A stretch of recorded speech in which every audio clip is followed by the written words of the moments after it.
टिटलागढ़ सहर में अनेक समस्या दीर्घ वर्षर लगी रही तन्मध्यरु मुख्यतः ट्राफिक समस्या टिटलागढ़ सहर में जनसाधारण संख्या तीव्र मात्रा बढ़िबार लगी। वर्तमान टिटलागढ़ सहर में गली रास्तार बाध्य हो जावा व्यतीत अन्य कौन पंथा नहीं जनसाधारण गोटे साधारण साइकेलटे रास्ता कड़े रखिबाई जगह नहीं। सहरवासी होउचंती हैरान हटहटा।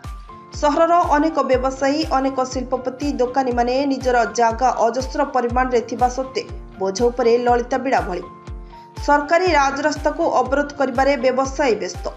एभली परिस्थिति रे टिटलागढ़ थाना रे अनुष्ठित हेउछि मो पुलिस समिति।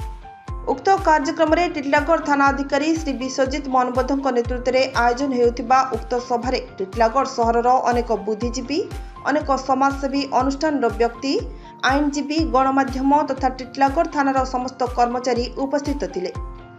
उपस्थित थिबा समस्त सदस्य एवं थानाधिकारी मध्य सहर में लगी रही अनेक आईन समस्यार समाधान किपरि भाबे हेबो ताहार आलोचना करथिले एवं उक्त आलोचना सभारे समस्त आईनयुक्त समस्यार समाधान अतिशीघ्र हेबार आलोचना सभारे प्रकाश करिसेंती थाना अधिकारी श्री विश्वजित मनबोध।